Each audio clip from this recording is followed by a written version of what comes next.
So then he talks about the experience of anybody who has tried to cook a lobster at home. And what happens, you get it, right? You get it in a bag or whatever, you bring your kettle to a boil, you do all that matter-of-fact stuff, whereupon some uncomfortable things start to happen. However stuporous a lobster is from the trip home, for instance, it tends to come alarmingly to life when placed in boiling water. If you're tilting it from a container into the steaming kettle, the lobster will sometimes try to cling to the container sides or even to hook its claws over the kettle's rim, like a person trying to keep from going over the edge of a roof. And worse is when the lobster is fully immersed. Even if you cover the kettle and turn away, you can usually hear the cover rattling and clanking as the lobster tries to push off, or the creature's claws scraping the sides of the kettle as it thrashes around. The lobster, in other words, behaves very much as you or I would behave if we were plunged into boiling water. A blunter way to say this is that the lobster acts as if it's in terrible pain, causing some cooks to leave the kitchen altogether and basically take one of those timers and come back once it's all done. And all of this points to, obviously, like the lobster appears to be in pain, right? We talked about the neurology and biology, but this is just like the behavioral part. And it's pretty hard to justify, as he says, the fact that anything else is happening besides that this lobster is in pain. Because I do wonder about this. How much of us, because we would get squeamish, right? When you actually have to kill the lobster, you have to put it in the boiling water. It's just like, yeah, no, I'm good on that. But I wonder, to the chatter, if your parents or you or whatever, because I know I do this as well, eat meat, chicken, beef, pork, and if I may, actually, one sec, there was a really great footnote that I just passed over where he said, it is significant to me that lobster, fish, and chicken are culture's words for the animal and the meat, right? Lobster is lobster, chicken is chicken. But yet where other mammals, we seem to require euphemisms like beef and pork that help us separate the meat we eat from the living creature, right? So it's like we don't call beef cows, right? We call it beef. We call pork and not pigs. And part of this seems to almost like an unconscious sort of act is that we come up with these euphemisms. We come up with these other words to represent those different things. I think there's a lot of people to whom the act of, killing a lobster probably prevents them from eating it, but they would still go on and eat other forms of meat. And that, it really does beg the question, how much of this is just because all of that stuff takes place behind closed doors? I often think about this. Like if I had to literally, slit the chicken's throat and debone it, degut it, clean it, fucking feather it, I would probably be a lot less inclined to eat chicken. And yeah, good hat meat eater here. This essay is troubling. I agree. Another thing that David Foster Wallace, you can just imagine this must have shocked the gourmet readers, that read it. It's like, holy shit.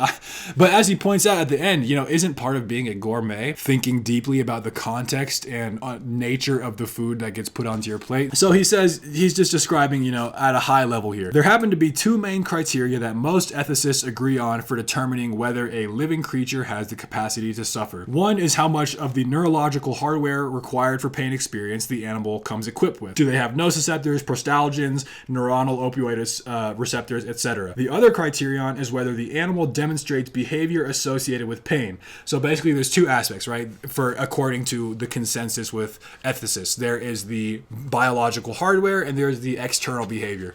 We've already talked about how the lobsters do in fact seem to have what are essentially pain cells, and from what we can tell, they seem to be exhibiting behavior that looks like pain. He says it takes a whole lot of intellectual gymnastics and behaviorist hair splitting not to see struggling, thrashing, and lid clattering as just such pain behavior. My practice with this, I was vegetarian for, I've been on and off for, few years at least. My compromise now is I've been going to places like, Whole Foods, like their deli, apparently only sources like local, humanely raised meat. I mean, it's still like if I had to go to the threshing floor and slit the fucking animal's throat myself, I think that'd have a huge difference. And then not to mention, we don't even know about the horrors of we do know from what little glimpses we've seen, but of factory farming. It is arguably, he has a point at some point. He's like, will we look back on what we're doing now as like what Nero and like the Roman Colosseum torture fests were? Is that how we will view